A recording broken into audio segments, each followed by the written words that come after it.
Hi everyone, Kalyan Kumar this side and welcome to Chemistry Universe. We are in the second last part of carboxylic acid series. We are doing derivatives. You've already done two of them. This is the third one. This is ester, a very interesting compound. Fruity smell. I think everybody knows that. So, but remember, fruity smell doesn't always mean ester. Even ethers have fruity smell. So, but yeah, we remember ester from the fact that we're always told, it has fruity smell. So, and that is one of the ways of confirming the formation of ester when you do it in the lab. So, without much ado, let's get back into the video and let's see the ester functional group. All right, so we are into esters. Let's start with the preparation. One, the standard preparation. We can react alcohols with carboxylic acids in the presence of H2SO4 and carboxylic acid, alcohol. We've done this in detail. We've done the mechanism. We get the ester and water. And remember, it is the O R prime is what you have here. The O of the ester comes from the alcohol, not from the acid. This OH and this H goes as water. In case they label it with an isotope, be careful. Then we can already discuss in alcohols. And we have done the reaction with diazomethane. So you have carboxylic acid and you have a diazomethane. Now, if we have again done this in detail, diazomethane has one of its resonating structures like this. Now, this can take the H plus from acid. So it will become CH3. And the acid will become carboxylate. And this will attack as a nucleophile and this will go as a leaving group, good leaving group. N2 will be released and you will get ester and N2. Then we have done acyl halide. We have done that. If you reacted with alcohol or alkoxide, you will get ester. We've even done acid anhydride doing the same. Same logic applies because alkoxide is a good nucleophile. And we've also done heating of delta and gamma hydroxy acids, if you remember, cyclic ones, lactones. We have done trans-esterification in alcohols. Remember, one ester becoming another ester. And if you look at the chemical properties, again, they're pretty simple. Again, trans-esterification happens to be a property also. The preparation, because one ester is giving another ester.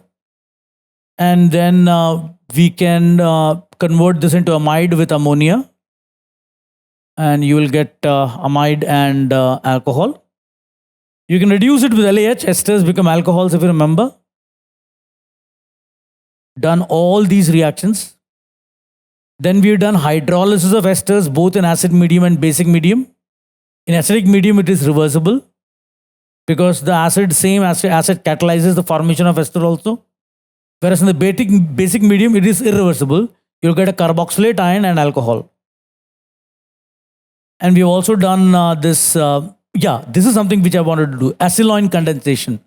Now, if you remember, when we did benzoin condensation in aldehydes and ketones, there I told you that we can have a similar product of benzoin called acetylene, but benzoin condensation occurs with only aromatic aldehydes.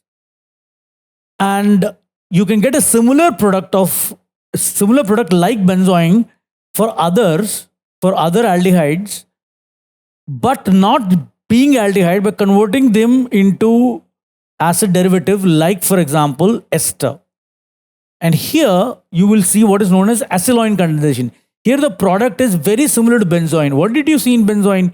You saw a pH, C double bond O, CHOH, and phenyl group. We got that from benzaldehyde. We had put KCN in it, alcoholic KCN.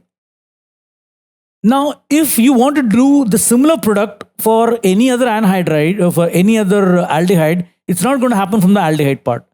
You convert the aldehyde into an acid, then the acid to an ester, and then you do what we are now going to discuss called acetylene condensation.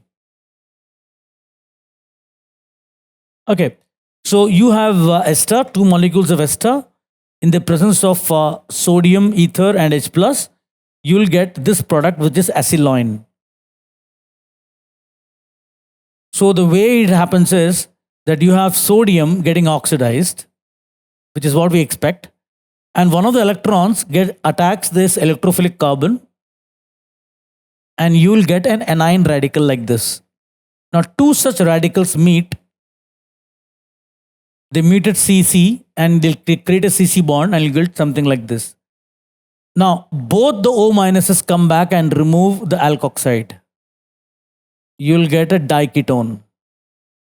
But since you still have electrons floating in the system, again the electrons will attack, each electron attacking one carbon and the pi bond going to O.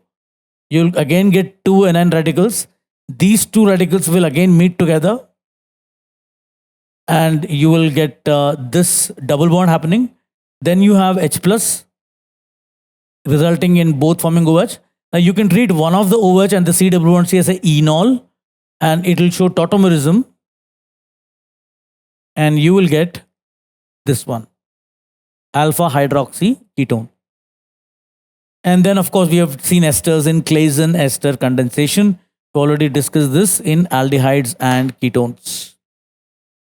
So with that we come to the end of esters, and so there is only one more part left, that is amides, and so we will be covering that in the next video. I hope this was useful to you. With that, this is Kalyan Kumar signing off. Have a wonderful and great day, and thank you for watching this.